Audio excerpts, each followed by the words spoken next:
Hi, I'm Olivia with Cotter News, and I'm here with Makenzie Brosnahan. And I'm Hailey. Nice to meet you. Can you tell us about your organization and how you got connected with it and what a typical day looks like when you go to work? Yeah, so I work for ECG Management Consultants, and we are a healthcare-specific consulting firm who help everyone in the healthcare industry, from hospitals to physician groups to nonprofit organizations, and we help them just improve their everyday work. So a lot of what we call a process improvement. We come in, we take a look at how they're doing things now. We offer support for just figuring out what they can do better, and then we work with them to implement those changes. Can you tell us some problems that your organization tackles?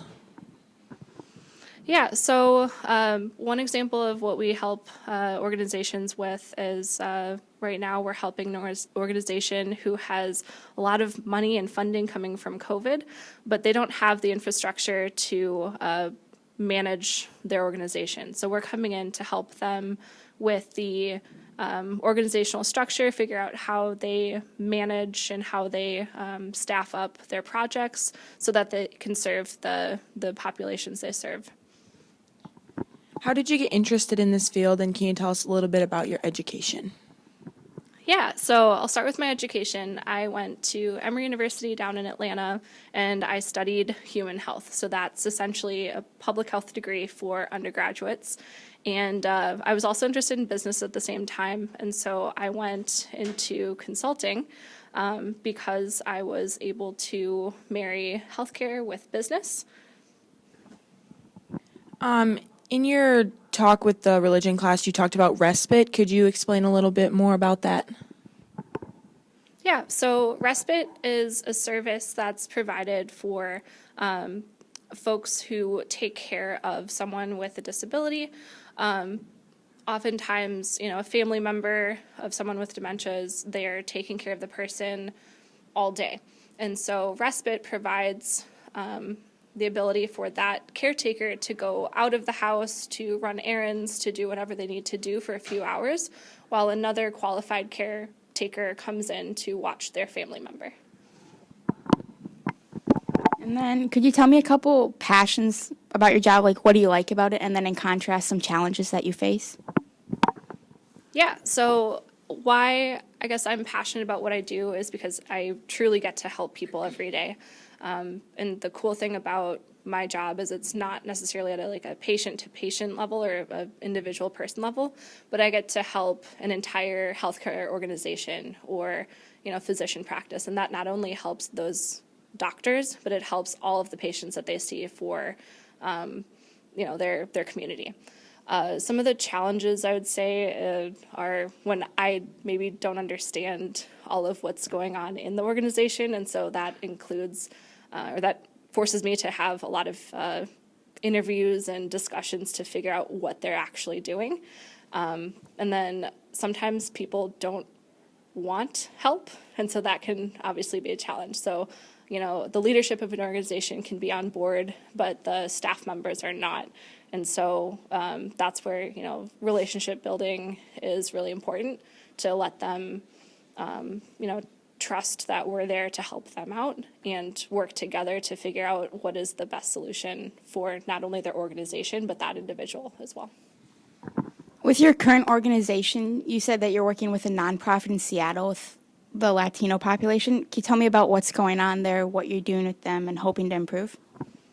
Yeah, absolutely. So this organization helps Latinos not just in Seattle, but all over the U.S., and they serve they help them with healthcare, they help them get registered to vote, and so with my specialty in healthcare, we're actually helping them stand up the organization management system. So they have all this extra money, they don't necessarily have managers in place or directors in place or meetings between people in place, and so we are helping them figure out how many more people do they need to staff, what projects are they going to work on, what does their funding look like, so they get all this money coming in from different grants, and then with that extra money, how are they going to then serve their community? Since you are a Cotter grad, could you tell me about your experience at Cotter and how that led to you to where you are now? Yeah, absolutely. So I graduated from Cotter back in 2012. And while at Cotter, I was involved with NHS and the softball team. I swam with Winona High. And I was involved with Parmies. And just getting to know all the different students, both locally and internationally, was a really big part of my experience here. Moving on to school, just having that experience of understanding people from all walks of life, all different cultures, really helped me to embrace all of the differences and all the different things you experience at a school where, folks are not from small town Minnesota. Obviously, now you're living in Seattle. Can you tell me what you like about Seattle and how long you've lived there? Yeah, so I've been in Seattle for just over 4 years. My favorite parts of Seattle are definitely the mountains. So in my free time, I get to go ski and hike. I'm also in search and rescue, and so that's one of my big volunteer focuses is getting to give back to the community and helping out those who are injured or lost, while getting to go play in the outdoors as well. Lastly, what advice would you have for students heading off to college or students having interest within your field? Yeah, I think if you are interested in the healthcare industry, there's so much more to the healthcare industry than, just being a clinician. Being a traditional doctor or nurse, there are so many different avenues to go down. So I would say stay open to other options. And then just in general, if you're going off to college or even if you're going right into work or serving, it's really important to maintain your network and grow your network. You never know, where you can help someone else or, someone else could help you later down the road. So, coming back here, I'm able to put people in connection with some of my friends who work for companies who, folks are interested in working with as well. Thank you so much for your time.